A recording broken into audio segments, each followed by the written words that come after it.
નમસ્કાર વાલા પેન્શનરી મિત્રો તથા સરકારી કર્મચારી મિત્રો, સ્વાગત છે તમારું આપણી YouTube channel mister Vijay in point એજ્યુકેશનમાં। તો મિત્રો, ગુજરાત રાજ્ય સરકારે 2026નું જાન્યુઆરીનું મોંઘવારી ભથ્થું કર્યું જાહેર। તો મિત્રો, જે 2026નું જાન્યુઆરીનું મોંઘવારી ભથ્થું બાકી હતું તે અંતે જાહેર કરવામાં આવ્યું છે।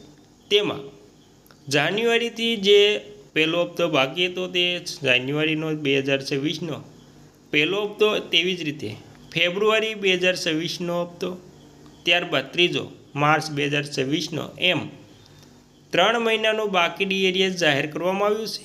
હવે ગુજરાત રાજ્યના પેન્શનરોને એપ્રિલ મહિનાનું પેન્શન મે મહિનામાં અને પેન્શન અને પગારની સાથે બાકી 3 મહિનાનું જે બાકી ડીઆર બાકી છે તે મળવાપાત્ર રહેશે। તો મિત્રો, હવે ગુજરાત રાજ્ય સરકારે 2026નું જાન્યુઆરી મોંઘવારી ભથ્થું જાહેર કર્યું। જાન્યુઆરી 2026, ફેબ્રુઆરી 2026, માર્ચ 2026, એમ 3 મહિનાનું મોંઘવારી ભથ્થું જાહેર। તો મિત્રો, સૌથી પહેલાં તો કેન્દ્ર સરકારના કર્મચારીઓ, તેમના પેન્શનરો અને સરકારી કર્મચારીઓને કેન્દ્ર સરકાર મોંઘવારી ભથ્થાની જાહેરાત કરે છે। ત્યારબાદ ગુજરાત રાજ્ય સરકાર પણ કેન્દ્રના ધોરણે મોંઘવારી ભથ્થાઓનું જાહેર કરે છે। તો મિત્રો, આવી રીતે પહેલાં કેન્દ્ર સરકાર મોંઘવારી ભથ્થું જાહેર કરે છે, તેના આધારે આપણે ગુજરાત રાજ્ય સરકાર પણ મોંઘવારી ભથ્થા વિશે જાહેર કરે છે।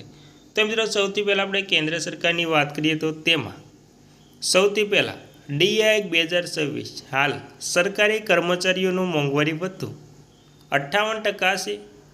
સામાન્ય રીતે સરકાર હોળીની આસપાસ તેની જાહેરાત કરે છે। હાલના ફુગાવાના આંકડાને ધ્યાનમાં રાખીને ડીએ વધારીને ₹60 કરી શક્યું। અને મિત્રો, ડીએ હાઇક અપડેટ, કેન્દ્ર સરકારના તમામ કર્મચારીઓ અને પેન્શનધારકો મોંઘવારી ભથ્થું, ડીએ અને મોંઘવારી રાહત ડીઆર સંબંધિત અપડેટની રાહ જોઈ રહ્યા છે। જાન્યુઆરી 2026થી અમલમાં આવનાર ડીએ વધારાની હજી જાહેરાત કરવામાં આવી નથી। સામાન્ય રીતે સરકાર હોળીની આસપાસ તેની જાહેરાત કરે છે, પરંતુ આ વર્ષે હોળી પસાર થઈ ગયા પછી પણ હજી સુધી સત્તાવાર જાહેરાત કરવામાં આવી નથી।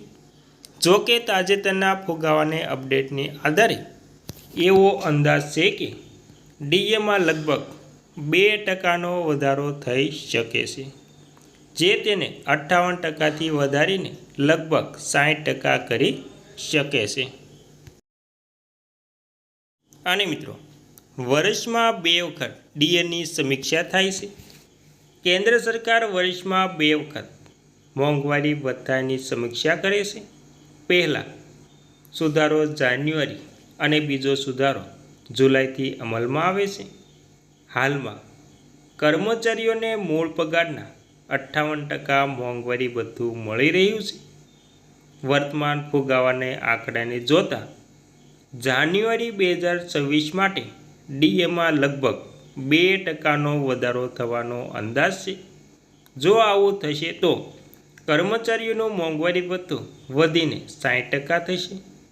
જો કે સરકારની સત્તાવાર જાહેરાત બાદ જ અંતિમ નિર્ણય સ્પષ્ટ થશે મિત્રો। અને મિત્રો, જાન્યુઆરીના મોંઘવારી ભથ્થાની સાથે 3 મહિનાનું એરિયસ પણ આપવામાં આવશે। ડીએ કર્મચારીઓ અને પેન્શનરો માટે કેમ મહત્વ છે? મોંઘવારી ભથ્થું એ સરકારી કર્મચારીઓના પગારનો એક મહત્વપૂર્ણ ભાગ છે। તેનો હેતુ વધતી ફુગાવાની અસરને ઘટાડવાનો છે, કારણ કે મૂળ પગાર લાંબા સમય સુધી સમાન રહે છે અને માત્ર પગાર પંચ દરમિયાન જ તેમાં મોટો ફેરફાર થાય છે। તેથી મોંઘવારી ભથ્થા દ્વારા મોંઘવારીની અસરને સંતુલિત કરવાનો પ્રયાસ કરવામાં આવે છે। પેન્શનરો માટે મોંઘવારી રાહત એટલે કે ડીઆર પણ આના આધારે જ નક્કી કરવામાં આવે છે, જેના કારણે મોંઘવારી અનુસાર સમય અંતરે તેમનું પેન્શન વધતું રહે છે। તો મિત્રો, આ માટે ડીએ અને ડીઆર પેન્શનરો અને કર્મચારીઓ માટે મહત્વ છે। અને મિત્રો, મોંઘવારી ભથ્થું કેવી રીતે ગણવામાં આવે છે? તો મિત્રો પેન્શનરો અને સરકારી કર્મચારીઓ માટે મોંઘવારી ભથ્થાની ગણતરી નિશ્ચિત ફોર્મ્યુલાના આધારે કરવામાં આવે છે. આ માટે ઔદ્યોગિક કામદારો માટે 12 મહિનાના સરેરાશ all Indian consumer price index એટલે કે AICPI નો ઉપયોગ કરવામાં આવે છે. ડીએનો દર સરેરાશ આંકડાની ફોર્મ્યુલા મૂકીને નક્કી કરવામાં આવે છે. સૂત્ર છે તેમાં ડીએ ટકામાં બરાબર AICPI ની 12 મહિનાની સરેરાશ એટલે કે આધાર વર્ષ 2001 261.42 ભાગ્યા 261.42 તેવી જ રીતે ગણતરી કરવામાં આવે છે. અને મિત્રો 2.88ના રૂપાંતર પરિબળનો ઉપયોગ નવા 2016 બેઝ સાથે ઇન્ડેક્સને જૂના 2001 બેઝ સાથે સમાયોજિત કરવામાં થાય છે. આ પરિબળ લેબર બ્યુરો ડેટાના આધારે નક્કી કરવામાં આવે છે. આ પછી મોંઘવારી ભથ્થાનો દર પ્રાપ્ત ડેટાને આધારે નક્કી કરવામાં આવે છે. અને મિત્રો ફુગાવાના આંકડાના સંકેત. તો મિત્રો લેબર બ્યુરો દ્વારા બહાર પાડવામાં આવેલા AICPI-IWના લેટેસ્ટ ડેટા અનુસાર જાન્યુઆરી 2025થી ડિસેમ્બર 2025 સુધીના 12 મહિનાના સમયગાળા માટે સરેરાશ સૂચકાંક 145.54 રહ્યો છે.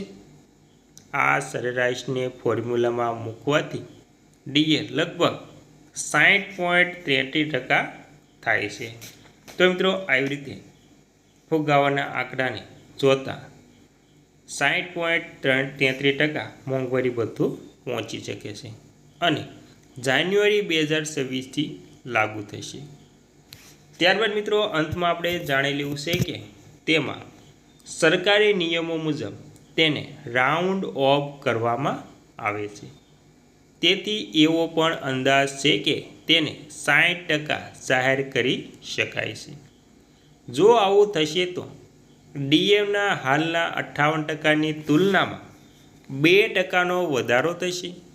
હાલ કર્મચારીઓ અને પેન્શનરોની નજર સરકારની સત્તાવાર જાહેરાત પર સ્થિર છે. અને મિત્રો ત્યારબાદ ખાસ તમને જણાવવાનું છે કે આ લેખમાં કેન્દ્ર અને રાજ્ય સરકારના કર્મચારીઓ પેન્શનરો માટે મોંઘવારી ભથ્થા DADRની ગણતરી AICPI-IWના હાલના ડેટા અને નિર્ધારિત ફોર્મ્યુલા પર આધારિત અંદાજે છે.